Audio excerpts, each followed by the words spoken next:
Welcome to This Week from the Principal's Desk, a podcast about Lutheran schools and their leadership. This podcast is hosted by two Lutheran school leaders. My name is Rob Lunak, and I'm the superintendent of Lutheran neighborhood schools in Milwaukee, Wisconsin.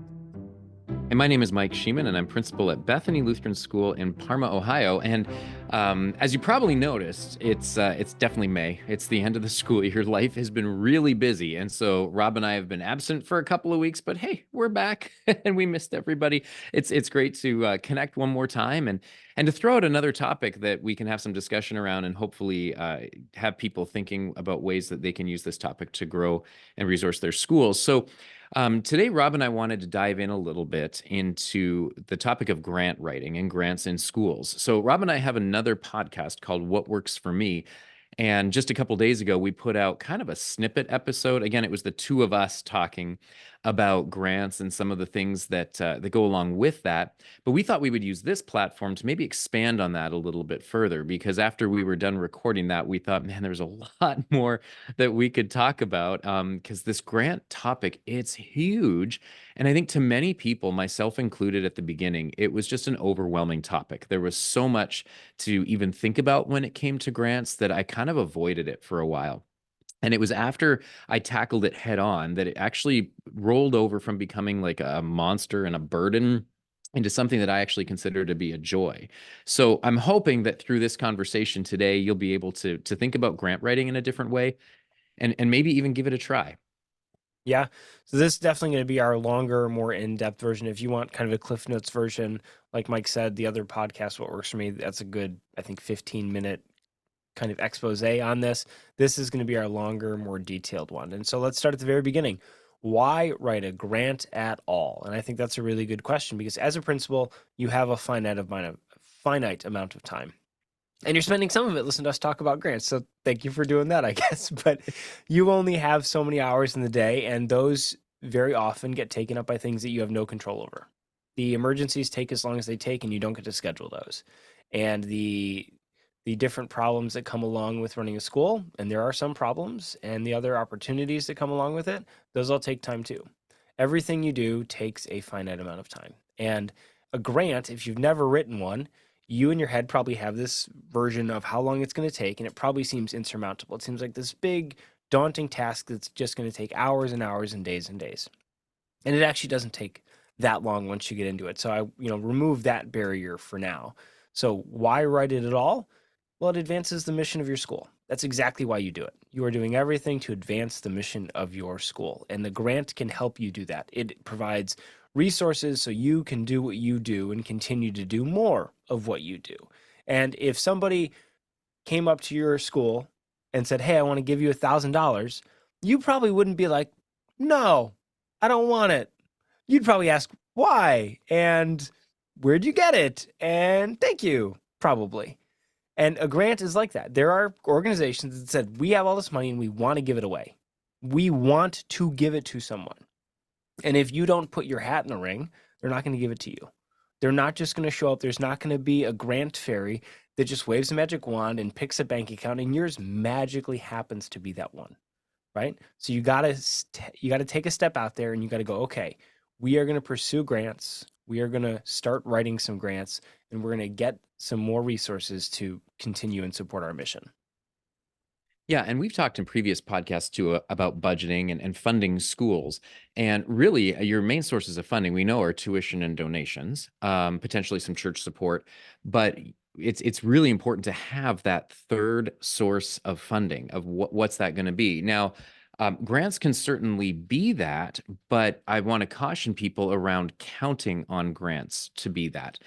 You don't want to write in your budget a line that says grants and say, we are going to get $100,000 in grants next year and use that to balance your budget or use that for any kind of planning for things that you intend to do with your school.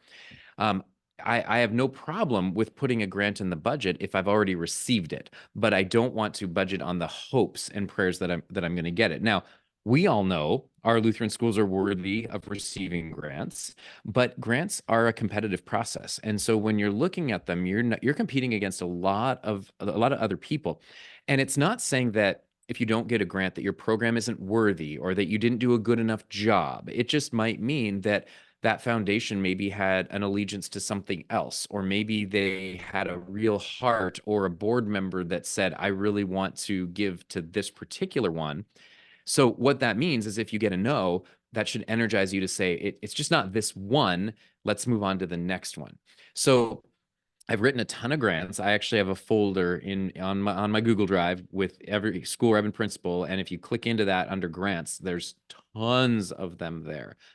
The first thing I had to really be comfortable with is receiving no's as a response. It's okay. People would say, and sometimes they don't give reasons, just, we chose somebody else. No, you didn't get this. But I had a unique experience happen about a month ago where I applied for a grant, and it was actually for a safety and security grant for our school, and it was for $38,000. And I've never had a grant do this to me before, but they replied to me and said, before we can fund this, we have some additional questions for you, and we would like you to answer some more questions. Now, if you get an email like that, they want to fund you and they're trying to make you use the right words. So respond quick. And I actually went back to them. I answered their questions within 24 hours. And then the next day, it was congratulations, we've given you $38,000, which is like, that's great. So if you see a grant that wants to work with you, it's a really, really good sign. And it's a bit of a unicorn. So enjoy it if it happens. Typically, you'll get the no. And your response to a no is equally as important as your response to a yes. I always made it a practice that even if I got a no, they still assembled a board. They took a look at all the grant applications that they got. And I'm going to assume that they sat in a room and deliberated over where they wanted their money to go. And I was in the game. If you write that grant, you are in the game. And so I would always send a thank you note to that foundation, corporation, organization, and just say, I understand this must have been a difficult decision for you with all the applications you received. Thank you for taking the time to consider ours. We are certainly blessed to have been able to bring this to your attention. That's been helpful for me because I like to apply to the same foundation year over year over year. And if I'm constantly in their ear, and if they're getting thank yous for a no, they are more likely to consider me a little bit later down the road. Rob, what do you think about that? Do you have any ideas on responses to a no that you've used? Yeah, that's definitely really important because the opportunity to write a grant, you're putting reps in, right? You are getting better at it. That's a good thing to do. You can't get any better at it until you do it. And a no, you need to treat that, like you said, as equally as important as a yes. So I always like kids having thank you cards. So you ask the teachers, give them a bunch of blank thank you cards. Hey, have the kids fill these out, and then you keep a stack in your office. And when you need a thank you card, you pull it out, and it's specifically from a kid at your school. You write in, your little handwritten message, or in my case, please type that message because my handwriting's atrocious. If you've gotten a letter from me in the mail, you understand my handwriting's not great, and send that off. And what you're doing is you're saying that you value the relationship, you value their time, and you are building a little bit of name ID, honestly. Because when you apply again the next year, they go, oh, didn't they apply last year? Yeah, they wrote that great thank you card. And what you're doing there is you are coloring their perception of your organization just a little bit every time you do that. And the more favorable they think of your organization, the more likely they are to grant to you. The other thing to keep in mind with granting organizations, these are generally started by either really well-off people or people who left a bunch of money specifically for a foundation of some kind. They want a return on their investment. So if you are writing the grant, we need this. The only way it ever works is with the grant. This is going to save our organization. Don't expect a lot of yeses from that because they want to know that you're going to be around long term. They don't want to give money to something that's just going to go away. They're not really interested in like, hey, we need this one grant, otherwise we're going to close. You're probably not going to get anybody to say yes to that. So when you're writing the grant, you need to talk about all the great things you're planning on doing with it, but then also try to color a little bit about what you're already doing, what you're going to continue doing, because that's important for them. You want to paint this long-term vision for them. And that's tough to do in a grant application, especially when they're like, you have 500 words to tell us the entire story of your organization.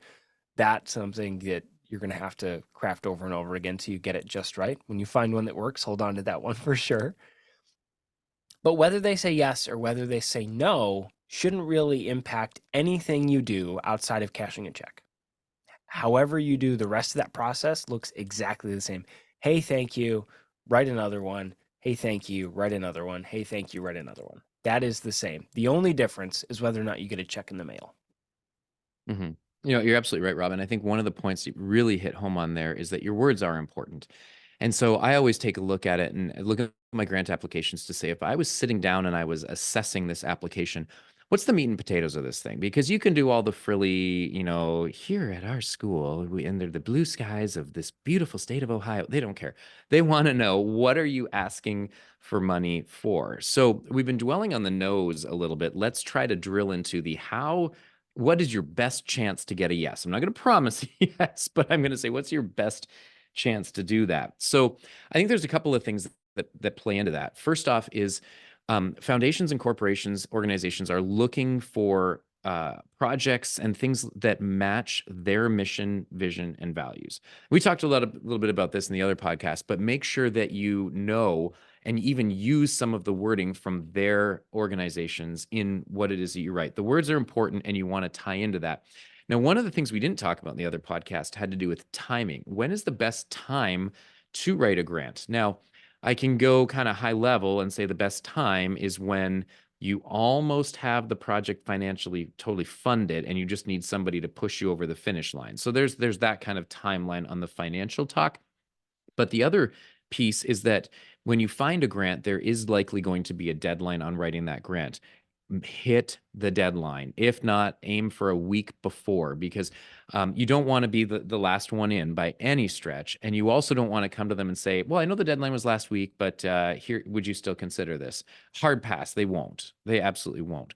But then as far as time of year goes, I've had some success. It's kind of funny. I have two main windows when I see success in grants. The first one is kind of near the end of the year, probably November, because they have tax implications as well in how they use their funding. And so a lot of companies, especially, they want to offload money before the end of the year so that they can get their own tax benefits. So that's a really good time to be putting some grant applications in. The other time that I've had success, and this year is a great example because April was wonderful for me, is April, because you know that they're starting to get some of those tax benefits that they're starting to see.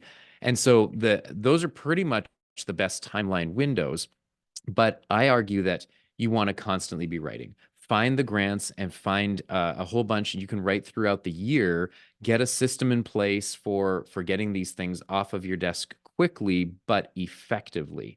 And the real world of grant writing is that you don't have to do this alone. Rob, do you want to talk a little bit about a team approach? Yeah, having a team of people writing these grants does a couple things. One, it takes the bulk of the work off your shoulders as principal. As I talked at the top, there's a lot of things you're already doing and you don't have a ton of time. So you want to distribute that. Everyone else, I hate to break it to you, is just as busy as you are. So there's not always going to be some magic person out there who's going to be able to take all of it. Yeah, every once in a while, yeah. There's definitely a parent who's like, you know what, I love doing this and I'm a stay-at-home mom or a stay-at-home dad, or I'm independently wealthy and retired at 45. I want to write grants for you, whatever that is, right? But having a team is really important because it distributes that work. You can get more grants out. You have another set of eyeballs on everything so they can read it over and go, oh, this could be wordsmithed or there's a typo here. And if you get a lot of no's, if you're the only one writing them as principal, people will look at that and they'll go, well, he or she is just not very good at grant writing. They keep saying no. They keep saying no. They keep saying no. Whereas if it's a team of people, they look at that and all those people can tell the story of that. Well, we wrote this one. We're still working on this next one. And, they didn't say yes this time, but we're going to keep working and that type of thing. So having a team, really, really important. And that actually goes for just about everything leadership wise. You should have teams for most things. You should have a group of people that you can rely on to get things done or to bounce ideas off of or to give direction to things, because you cannot do everything. And when you become principal, they don't hand you a cape. They hand you a walkie-talkie and a bucket for puke. That's just how it goes. That's what it is. You're not wrong. I'm not wrong. I'm not wrong. Shout out to Mr. Champagne, who is my designated puke picker-upper. It didn't bother him as much as it bothered me, and I bought him lunch every time he picked up puke. Dude was a saint. So thank you if you're listening. Puke. So definitely get the team. We'll go back to grant writing here, probably more important. Definitely have a team of people. And those people, they come with different experiences than you. They come with different skills than you. They come with different connections than you. A lot of grant writing is like most things, it's who you know some of the time. And so if this parent has an organization, maybe there's a grant at their work that is only open to employees or for employees to designate to. Maybe they have a program at their work where their work will match a donation that they give. And so you can tie into that way. So let's change gears a little bit here and talk about where do we even find some of these grants, right? We know there are a lot out there. We talked about how there are a ton of them, but Mike, where do people even look? Good question. So honestly, one of the easiest ways that you can do is Google grant for a playground in Ohio. I mean, you can be specific to do something like that. There's usually going to be something that you can find, but in some cases, maybe it's very specific. They're going to give a grant for an all-natural playground or a this type of playground or that type of playground for certain ages.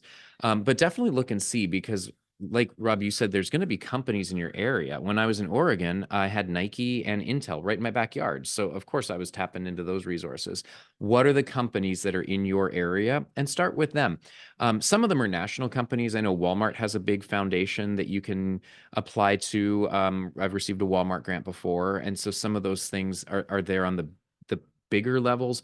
But if you can go from national down to regional and really find those things that are in your area, go ahead and take a look at that. I keep every chance I have, I talk about a newsletter, a monthly education grants alert mega newsletter. It's a company out of Buffalo, RJ McCarthy, that writes this newsletter.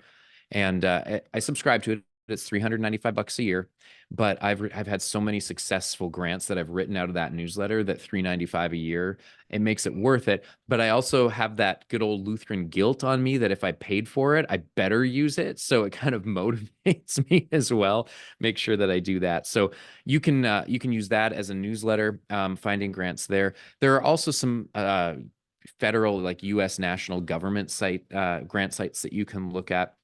But don't also underestimate the Lutheran Church. There are grants that come out of your district office. I've served in a couple of LCMS districts, and both of them had grant opportunities that I've written. LCEF has had grant opportunities, Concordia Plan Services. Look for some of the ones that are within our own scope here too. But like we said, continue to take a look at what is right in front of you. Sometimes the best opportunity to write a grant is right in front of your nose. But one of the questions that people have asked me before, though, is like, let's get into the nitty gritty here. How do you know what to write? How do you know? So I've already said you match your language to their language. Okay, that's great. But how do you know what other words to write or what other things to write? And lately we have another resource that's available at our disposal that I don't think can be underestimated either, because the last grant that I was successful for, my $38,000 for doors, I want to thank ChatGPT for its support and help in writing that grant. Now, AI is tremendous for grant writing. I've been blown away by some of the things that it's written. Now, I've also had the experience where I type in some stuff into AI and it spits it out. I'm like, no, that's not me. That doesn't have the flair and the personality of the school that I'm serving.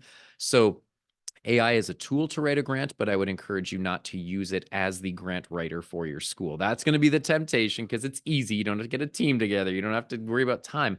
But I also have a theory, nothing to back this up beyond my own opinion, that people that review the grants, they know when something's been generated by AI. I think they can spot it a mile away like kids in fear. So definitely use it to your advantage. But when you are writing those grants, you are going to need some things that you can have ready. Typically, it's financial reports. It's going to be a list of your board of directors. It's going to be your mission, vision, core value statements, and then it's going to need to be program specific things for what you're applying for. So the wording comes in being concise. We are applying for a new playground for our school. When you talk about why, that's when you have to think about what would they want to fund?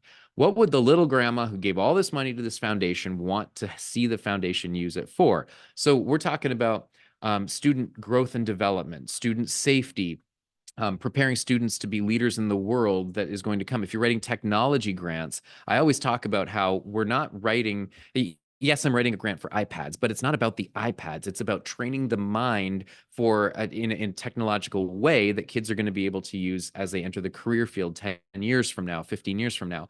So you want to use language that is certainly specific to what you're writing for, but broad enough to say that you're teaching the kids a skill that is a lifelong skill. That I personally believe that's where the gold lies. I mean, it can even be in social and emotional development. It can be in teaching what I call the unwritten curriculum about public speaking and, shaking hands and being personal, building personality, all that kind of stuff. That stuff is super important as well. I don't know. How does that one hit you, Rob? What do you think? Yeah, you definitely want to paint that aspirational picture because you want to show them the great work you're doing and how their work can partner with your work to do this. Because at the end of the day, that's what they want to see. They don't want to fund something that they're never going to hear about it again. They don't want to fund something that they themselves wouldn't want to be a part of. So think of it this way. It's like you're asking somebody to volunteer. And you need to sell that this is what we're doing and this is how you can be a part of it. And can't you see yourself in that? You want it to get to the point where when somebody volunteers for you, they're so excited about it, they get more people to volunteer with them because they just love being a part of your organization. You're writing your grant like that. You want to write it as if you are inviting them in to be a part of the work you're doing, to be a part of your organization along with you. And these granting organizations don't have manpower, but they have dollars. And so they've recognized that. They have said we can have an impact through this gift, through our donations. And they want to see the impact that that has. When you're writing those applications, you need to be telling that story and getting people jazzed up about it. But do not get overly wordy. People have to read these, and not just yours. Some of these organizations will get thousands of applications, and I wouldn't be surprised if AI actually reads through some of them first before they make it to a group of people where they say, these are the 10 best ones the algorithm spit out. We're going to read these today because the board or whoever looks over their applications is not going to want to spend 5 hours reading just one of them. They want to make sure that they can get through all of them. And you would hate to make it to the bottom of the stack. You don't know when they're going to read yours.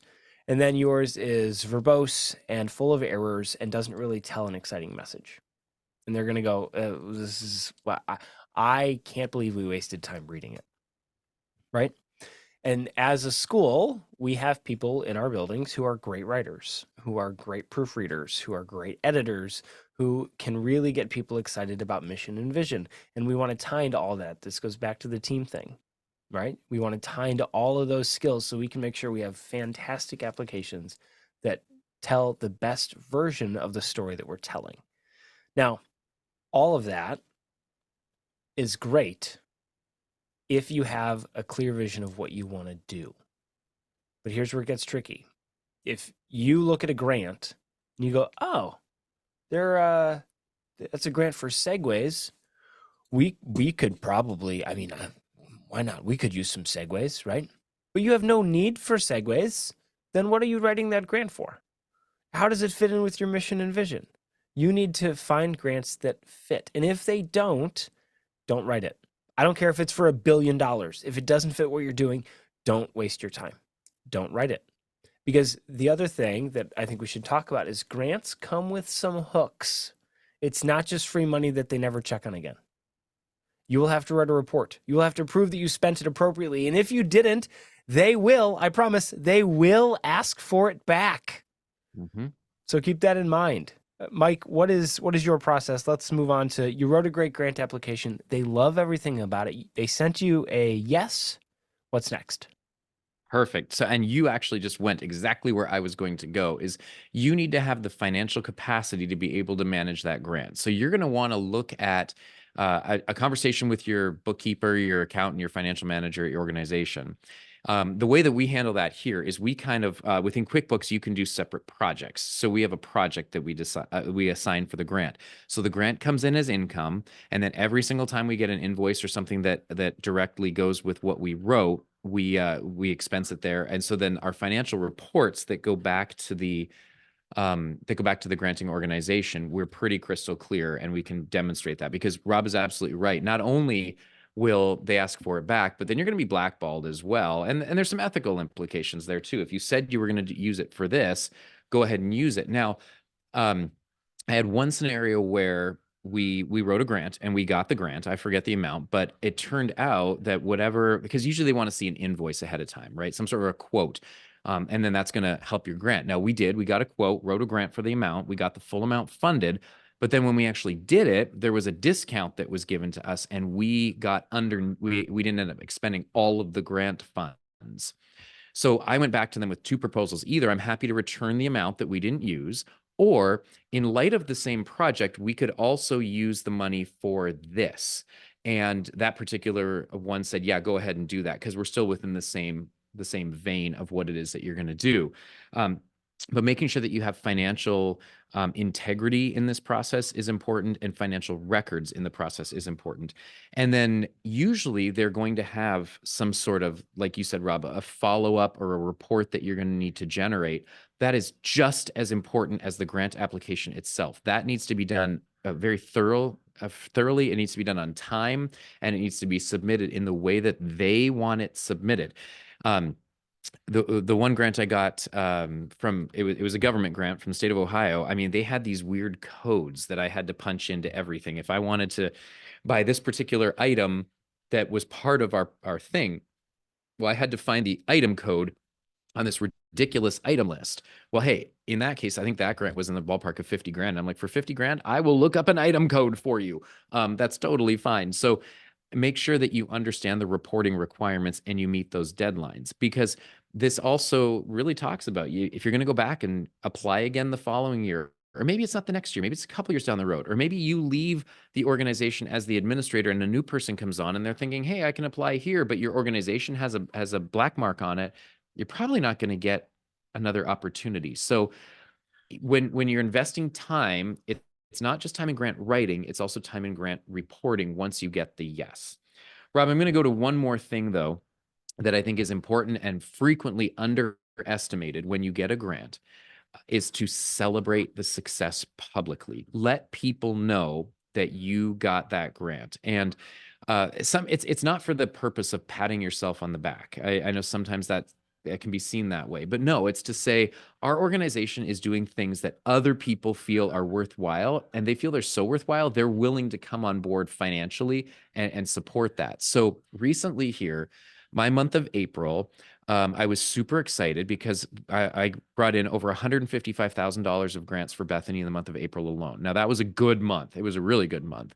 And we just put that in the church newsletter last week, because people keep, oh, the school and how's the money going? What's going on? And we put that in. And I actually had church members emailing me saying, what a blessing from God. This is fantastic. They just don't know that it's there, and they don't know what you're necessarily doing in the background, but you are their called worker. You are there to support them. So let them know what you're doing. And it's okay. You're not looking for thanks. You're looking for, again, to build up the organization and say that we are really blessed, and what we are doing here matters, and other people see it too. So celebrate those successes.